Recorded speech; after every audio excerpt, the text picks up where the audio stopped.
വളരെയധികം വേദനിപ്പിക്കുന്ന ദാരുണമായ ഒരു സംഭവമാണ് കുവൈറ്റിൽ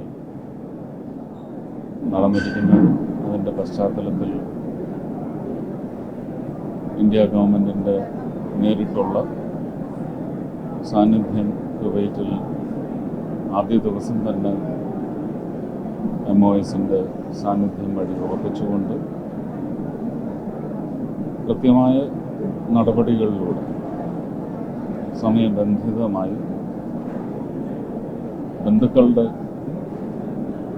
ദുഃഖത്തിന് അവർക്ക് സമാധാനവും തലോടലും ഒക്കെ ചൊരിഞ്ഞുകൊണ്ട് മരണാനന്തര ബഹുമതികൾക്കായും ആചാരപൂർവമുള്ള മറ്റ് എല്ലാ നടപടികൾക്കുമായി ഭൗതികാവശിഷ്ടം അല്പസമയത്തിനുള്ളിൽ നെടുമ്പാശ്ശേരി എയർപോർട്ടിലെത്തുന്ന സ്റ്റേറ്റ് ഗവൺമെൻറ്, സെൻട്രൽ ഗവൺമെൻറ് ഇവിടെ സാന്നിധ്യം അറിയിച്ചിട്ടുണ്ട്. കേരളത്തിലെ ജനങ്ങളെ സംബന്ധിച്ച് പ്രവാസി എന്ന് പറയുന്നത് ഒരു വലിയ ആദരിക്കപ്പെടുന്ന ഒരു സമൂഹമാണ് പ്രവാസി സമൂഹം. അതിൽ ആളെണ്ണം അല്ല കാര്യം, ഒരാളാണെങ്കിൽ പോലും കേരളത്തിൻ്റെ സാമ്പത്തികാവസ്ഥയ്ക്ക് വലിയ ഒരു സാധ്യത തുടങ്ങി വെച്ച് അതിന്നും ഇരട്ടിയായി വളർന്നുകൊണ്ടിരിക്കുന്ന സാമ്പത്തിക രംഗത്തെ ശക്തിപ്പെടുത്തുന്ന സംഭാവന നടത്തിക്കൊണ്ടിരിക്കുന്ന വലിയ ഒരു സമൂഹമാണ് പ്രവാസി സമൂഹം. ഒരു ചെറിയ പോറലേറ്റാൽ നമുക്ക് വേദനിക്കും എന്നുള്ളതിന് തെളിവാണ് കേരളം മൊത്തം, ഭാരതം. ഇതുകൊണ്ട് ബാധിക്കപ്പെടാത്ത സംസ്ഥാനങ്ങളും ജില്ലകളും ഒക്കെയും ഈ ദുഃഖം അവരുടെ ദുഃഖമായി ഏറ്റെടുത്തുകൊണ്ട് ഇന്ന് ആ ദുഃഖാചരണം നടത്തിക്കൊണ്ടിരിക്കുന്നത്. ഞാനും മലയാളി സഹോദരങ്ങളുടെ ദേഹവിയോഗത്തിൽ അവരുടെ ദുഃഖത്തിൽ പങ്കുചേരുന്ന വലിയ മലയാളി സമൂഹത്തിൻ്റെയും കൂടെ പങ്കുചേരുന്ന ആദരാഞ്ജലികൾ അർപ്പിക്കുന്നു.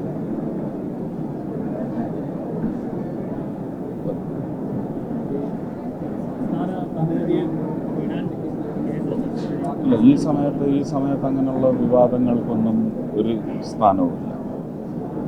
നിങ്ങളിതിൽ രാഷ്ട്രീയം കാണരുത്. ഓരോ പോസ്റ്റിനും ഓരോ ഡെസിഗ്നേഷനാണ്, അവർക്കോരോ ചുമതലകളുണ്ട്. അത് കൃത്യമായി രാജ്യത്തിൻ്റെ എക്സ്റ്റേണൽ അഫയേഴ്സ് മിനിസ്ട്രി എന്ന് പറയുന്നത് ഇങ്ങനെയുള്ള കാര്യങ്ങൾക്ക് വേണ്ടി നിയോഗിക്കപ്പെട്ടിട്ടുള്ളതാണ്. ഇതുപോലെ തന്നെ അനേകം കൃത്യമായ സമയബന്ധിതമായ ഒരു നടപടി സ്വീകരിക്കലിനെയാണ് ഞാൻ ആദരിക്കുന്നത്. അദ്ദേഹത്തിൻ്റെ ചുമതലയാണ്.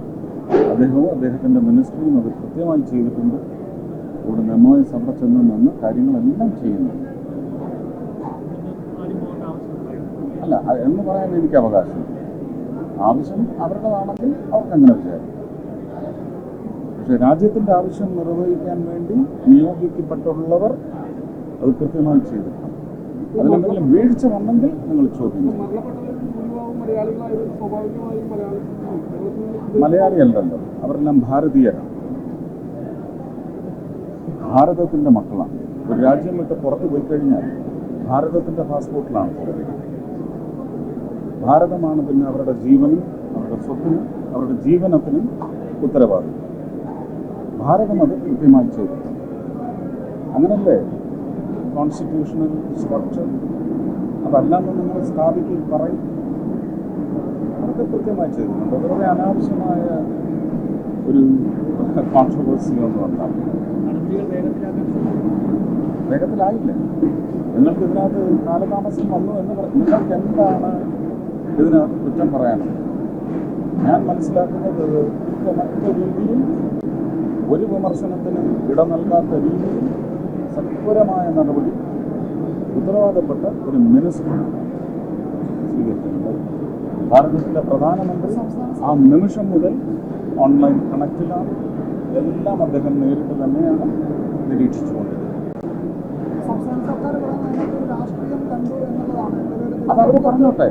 അവർ പറയാൻ പാടില്ല എന്ന് പറയാൻ എനിക്ക് അവകാശമില്ല. അതവർ പറഞ്ഞോട്ടെ, ജനങ്ങൾക്ക് മനസ്സിലാവും.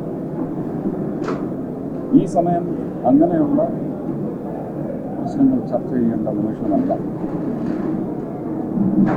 അത്രയും